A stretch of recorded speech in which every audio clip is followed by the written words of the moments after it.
Manon Aubry, je suis allée sur votre compte X ce soir. Vous parlez d'un immense soulagement. On le voit là, immense soulagement avec les petits smileys, etc. Est-ce que vraiment cette circonstance, vu la gravité de la situation, sur le plan politique, sur le plan économique? Oui, bien sûr, c'est un immense soulagement, parce que c'est pas uniquement la politique macroniste qui a été défaite ce soir à travers la chute du gouvernement de François Bayrou, c'est aussi sa proposition de budget, il faut pas l'oublier. Et sa proposition de budget, c'était des sacrifices terribles pour les Françaises et les Français. Ce soir, grâce à ce vote, on a été débarrassé des 2 jours fériés supplémentaires à travailler pour les Français, de l'augmentation de la franchise médicale. Et on laisse potentiellement filer la dette. J'y viens, il y a des options et des alternatives, mais de manière très concrète.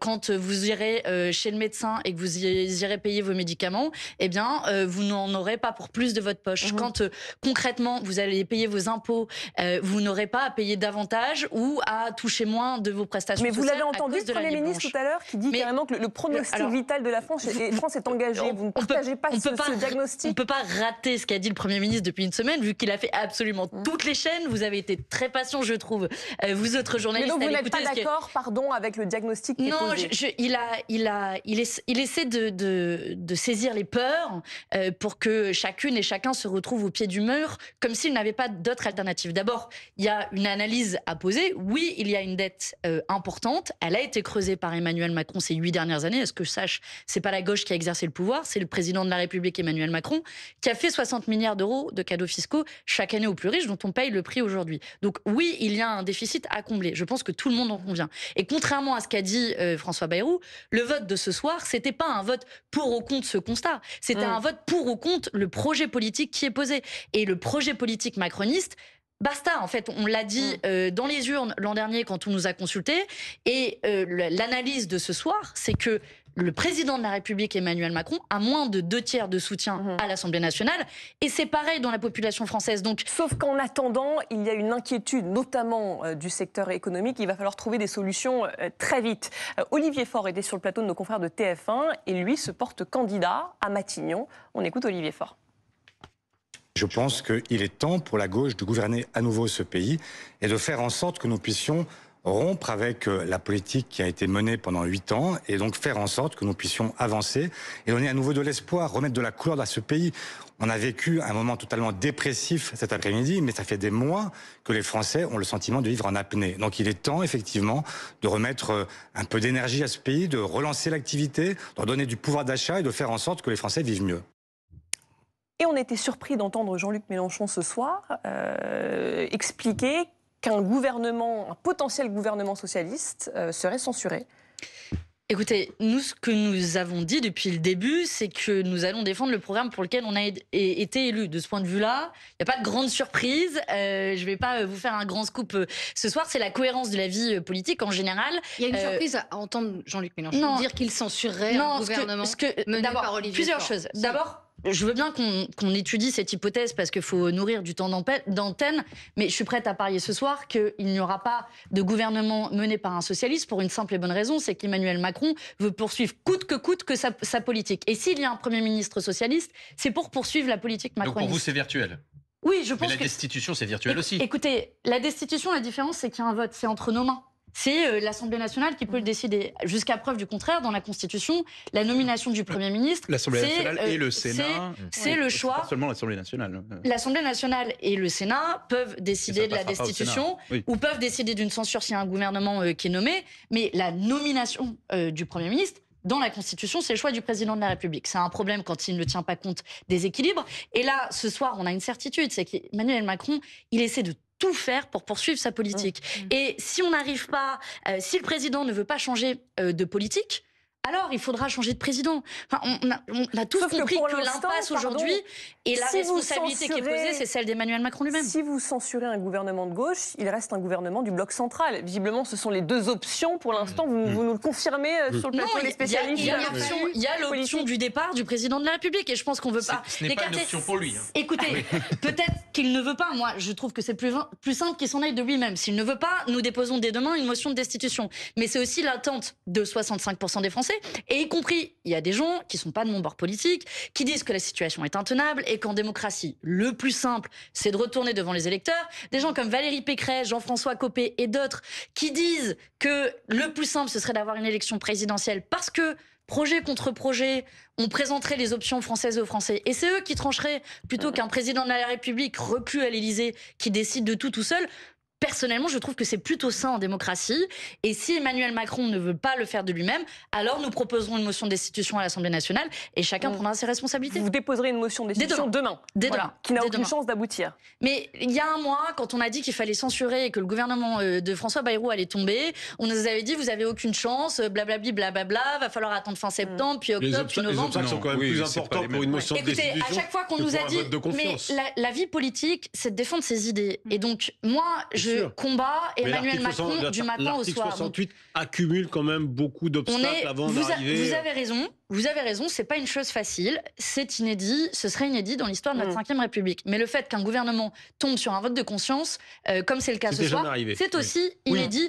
Donc je pense qu'au point où on en est, il s'agit à un moment de reposer les cartes sur la table. Il y en a déjà souvent eu, alors que des motions de destitution, elles ont rarement franchi même les premières quelle est l'alternative, Il faut la majorité absolue des deux chambres. Quelle est l'alternative? On va avoir étudions juste l'alternative. L'alternative, c'est un gouvernement qui poursuit la politique macroniste, qui que ce soit à sa tête.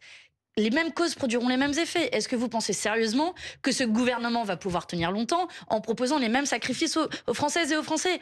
Nous, on continuera à le combattre. Il est hors de question qu'on fasse la poche des gens. Madame Aubry, certes, on verra si le budget passe et peut-être que ce gouvernement tombera sur le budget et ce sera un budget administré par ordonnance. Mais enfin, il vous a pas échappé que derrière, il y a des municipales et qu'on voit mal comment on pourrait cumuler des municipales et des législatives en même temps.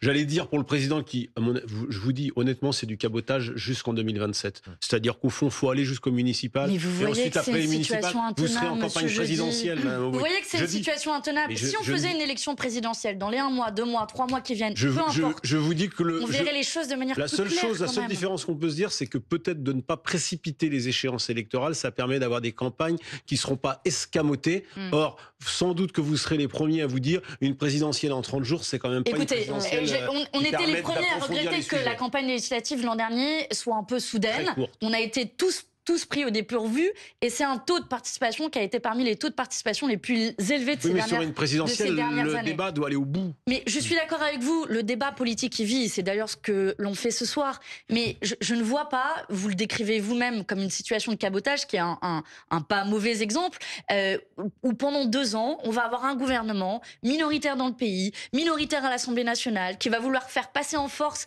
des choses aussi terribles. Je veux dire, là, ils ont fait passer par décret le fait de doubler le montant de la franchise médicale. Donc c'est concrètement votre carte vitale. En fait, on va vous prélever de l'argent quand vous donnez votre carte vitale. Ça, vérification, on va vérifier, mais ce décret dont vous parlez, c'était dans les tuyaux, mais le gouvernement n'a pas, et François Bayrou a renoncé sur ce point. Mais c'est tant mieux, et c'est la preuve qu'il y a eu une mobilisation. C'est important c'est bien de le dire. C'est bien de le dire.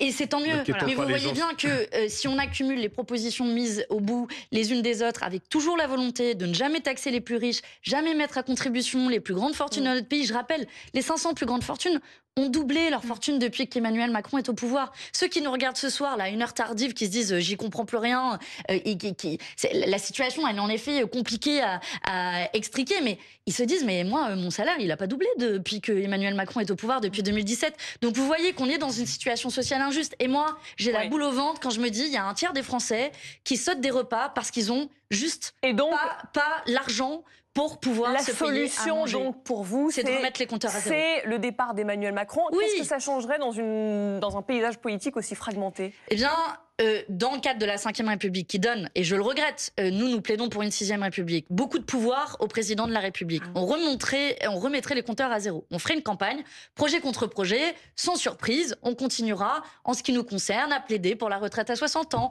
à plaider pour la hausse du salaire minimum, à plaider pour la bifurcation écologique. On ne vous prendra pas au dépourvu, je vous rassure. Ce serait donc Jean-Luc Mélenchon président. Écoutez, s'il doit y avoir une élection avec là qui dans le gouvernement dans les meilleures semaines, dans les semaines qui viennent, oui, Jean-Luc Mélenchon serait notre meilleur candidat. Et il y aurait des socialistes dans ce gouvernement? Pour former un gouvernement, moi je souhaite en tout cas que dans ce gouvernement, si nous devions, alors là c'est encore de la politique fiction, remporter une élection présidentielle qui devrait avoir lieu, mais je veux bien étudier ce scénario. Moi, c'est le scénario que vous mettez en avant. Je souhaite en tout cas que ce gouvernement soit formé de personnes, de responsables politiques qui soutiennent le programme du nouveau Front populaire. Et jusqu'à preuve du contraire, il a réuni initialement pas que des responsables politiques de la France insoumise. Mais est-ce que vous refaites une dissolution à ce moment-là? Est-ce que vous espérez... Oui, mais alors, si le résultat de cette élection législative que vous actez au moment où vous avez récupéré le pouvoir est le même qu'aujourd'hui, vous avez cette assemblée-là, qu'est-ce que vous faites? Encore une fois, ça ne change pas grand-chose, vous voyez ce que je veux dire? Si, dans cette hypothèse, oui, vous avez raison. La différence, c'est que le président de la République, ayant beaucoup plus de pouvoir que l'Assemblée nationale, vous pouvez faire une constituante. Et là, vous remettez les règles à zéro en reconstruisant les règles du jeu. Parce que ce qu'on est en train de vivre, honnêtement, c'est aussi la Ve République qui est à bout de souffle. C'est une crise politique comme jamais on a connu dans notre histoire récente. Et donc, si on veut remettre les compteurs à zéro, oui, au bout d'un moment, il faut changer les règles du jeu. On a du mal à voir comment, avec Jean-Luc Mélenchon au pouvoir et un gouvernement NFP, comment vous obtiendrez une majorité? Parce que c'est toute la question aujourd'hui, c'est obtenir une majorité pour faire passer des textes et notamment pour avancer sur la question du budget. On change les règles du jeu, notamment pour donner moins de pouvoir au président de la République, plus de pouvoir à l'Assemblée nationale, plus de pouvoir aux citoyens, avec des référendums d'initiative citoyenne. Plus de pouvoir à l'Assemblée nationale, vu comment ça fonctionne aujourd'hui, il y a vraiment... Franchement, même si vous arrivez au pouvoir, il faut déjà qu'il n'y ait pas de tripartition parce qu'on voit bien que ça ne fonctionne pas et que vraiment les compromis en France, ça ne fonctionne pas bien. Vous-même, jamais vous saisissez l'occasion de trouver un compromis. C'est pas vrai, monsieur. Je dis l'an dernier, quand le budget a été débattu à l'Assemblée nationale, c'est pas arrivé souvent ces dernières années, il y a eu des débats, il y a eu des votes à l'Assemblée nationale et il y a eu des votes majoritaires, à tel point d'ailleurs que le gouvernement se retrouvait plus dans le budget final dans lequel se trouvait notamment déjà la taxe Zuckman à l'époque qui vise à taxer les plus riches, et le gouvernement a fait un 49.3. Donc non, nous on est, vous savez, comme parlementaires, que ce soit à l'Assemblée nationale ou au Parlement européen, et je le sais singulièrement au Parlement européen. Le Parlement européen, ça fonctionne, c'est différent. Non, si vous voulez mon avis, à l'heure actuelle, c'est une autre culture. À l'heure actuelle, ça conduit surtout à une alliance de la droite et de l'extrême droite. Donc, d'ailleurs, on dépose aussi une motion de censure au Parlement européen pour faire tomber la commission Ursula von der Leyen. Vu que ça a fonctionné en France, je me dis que ça peut fonctionner au niveau européen. Vous dites, on parle dissolution, vous parlez de destitution. Encore une fois, peut-être qu'on en revienne à des choses très concrètes pour ceux qui nous regardent, ça reste du virtuel. Donc, dans les jours à venir, qu'est-ce que vous faites quand le président de la République va peut-être inviter les forces politiques à se rendre à échanger à l'Élysée? Est-ce que vous y allez? Est-ce que vous y allez pas? Vous avez refusé d'aller discuter avec François Bayrou ces derniers jours. Qu'est-ce que vous allez faire? Vous ne ferez rien pour faciliter la discussion? De manière très concrète, dans les prochains jours, et c'est une bonne question que vous me posez, je pense qu'il faut que le peuple s'en mêle. Il ne faut pas que ce soit une discussion de vous à moi, en tant que journaliste, et je respecte beaucoup votre métier, et nous, responsables politiques, autour d'un plateau télé. Vous faites référence au 10 septembre. Exactement. Donc c'est le blocage, pas la discussion. Il faut que les gens entrent dans la danse. Il faut qu'ils disent, franchement, Emmanuel Macron, on n'en peut plus, stop, fini, basta. Il a tout essayé pour passer en force. Au bout d'un moment, il faut passer à autre chose. Donc on ne discute plus avec le président de la République. Mais le président de la République, depuis le début, et depuis, singulièrement depuis qu'il a perdu les élections, vous le voyez bien, qu'il essaie coûte que coûte de maintenir sa politique au pouvoir. Quand il y a eu le débat sur la réforme des retraites, il a même fait en sorte, avec son camp politique, qu'il n'y ait même pas un seul vote. Un seul vote pour que, enfin, l'Assemblée nationale puisse se prononcer pour ou contre la retraite à 64 ans. Donc oui, le 10 septembre, moi j'appelle à amplifier la mobilisation. Et quand même, si on fait un peu d'histoire des mobilisations sociales, c'est assez rare dans notre camp politique qu'avant même qu'une mobilisation se déroule, qu'on ait une première victoire, à savoir le départ du gouvernement Bayrou. Moi, je le vois comme un encouragement, mercredi, à participer à toutes les actions à travers le pays. Il y a des manifestations, il y a des mobilisations, il y a des actions de blocage pour se faire entendre. Parce que manifestement, le président de la République n'entend rien d'autre que cela. Non, juste pour donner... Peut-être vous donner un point sur la virtualité de la potentialité d'un Premier ministre de gauche. Sur notre antenne, Olivier Faure disait que pour l'heure, il n'y avait absolument aucun contact entre lui et Emmanuel Macron. Aucun appel, lui expliquant que par correction vis-à-vis de François Bayrou, il était un peu délicat de commencer à entretenir des liens avant même que... Envoyer sa lettre de candidature. Exactement, avant même, et même que le président prenne contact avec lui, avant même que François Bayrou ait chuté. Après... Dans l'entourage et les rangs du premier secrétaire, on nous explique aussi quand même une chance sur 1000 pour que le scénario d'un Premier ministre en la personne d'Olivier Faure arrive à Matignon. Quand même, il y a très très peu de chance. Il y a très peu de chance, et dans les noms qui nous reviennent, ça sera sans doute l'objet d'une prochaine discussion. Ce n'est pas des socialistes qui sont dans les toutes prochaines minutes même. Absolument. Marie Chantrey, c'est un petit tease. On va faire rentrer notre prochaine invitée. Merci beaucoup. Merci à vous. Manon Aubry, Julien Audoul, bienvenue à